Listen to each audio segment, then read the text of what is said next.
Daily. Taste the Daily.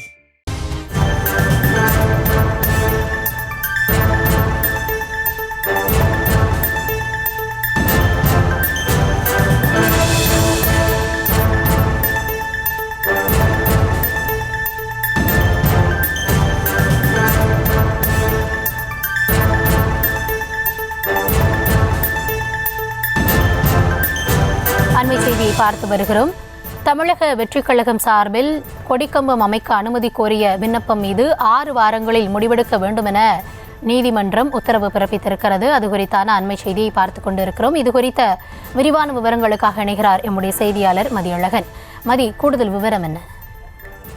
Chennai அமைந்தகரையில் திருவீதி அம்மன் கோயில் தெருவில் தமிழக வெற்றிக் கழக கொடிக்கம்பம் அமைக்க அனுமதி அளிக்கும்படி சென்னை மாநகராட்சிக்கு உத்தரவிடக் கோரி தாவேகா வழக்கறிஞர் அணி மாவட்ட செயலாளர் சரத்குமார் சென்னை உயர்நீதிமன்றத்தில் மனு தாக்கல் செய்துள்ளார். அதில் திருவீதி அம்மன் கோவில் தெருவின் மூலையில் பல்வேறு கட்சிகளின் சார்பில் கொடிக்கம்பங்கள் அமைக்கப்பட்டுள்ளதாகவும் இந்த கொடிக்கம்பங்களால் எந்த இடையூறும் இல்லை என்றும் அந்த பகுதியில் தமிழக வெற்றிக் கழக கட்சி கொடிக்கம்பம் அமைக்க அனுமதி கோரி சென்னை மாநகராட்சியிடம் விண்ணப்பித்ததாகவும் அதன் மீது எந்த உத்தரவும் பிறப்பிக்கப்படவில்லை எனவும் மனுவில் தெரிவிக்கப்பட்டிருக்கிறது.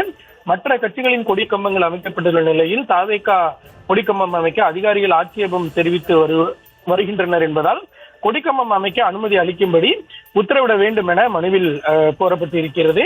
இந்த மனு நீதிபதி ஜே சத்யநாராயண பிரசாத் முன்பு விசாரணைக்கு வந்த பொழுது மனுதாரர் சார்பில் வழக்கறிஞர் பி முத்தமிழ் செல்வகுமார் ஆஜராகி வாதிட்டார். இதனையடுத்து ஏற்கனவே மனு அளித்திருக்கிற நிலையில் மீண்டும் புதிதாக 2 வாரங்களில் மாநகராட்சியிடம் புதிதாக விண்ணப்பிக்குமாறு மனுதாரருக்கு உத்தரவிட்ட நீதிபதி அவ்வாறு 2 வாரங்களில் அளிக்கப்படும் அந்த விண்ணப்பத்தின் மீது பரிசீலித்து 6 வாரங்களில் முடிவெடுக்க சென்னை மாநகராட்சிக்கு உத்தரவிட்டு இந்த வழக்கை முடித்து வைத்தார்.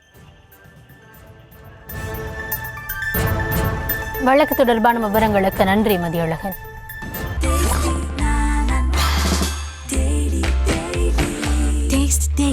Taste the Daily.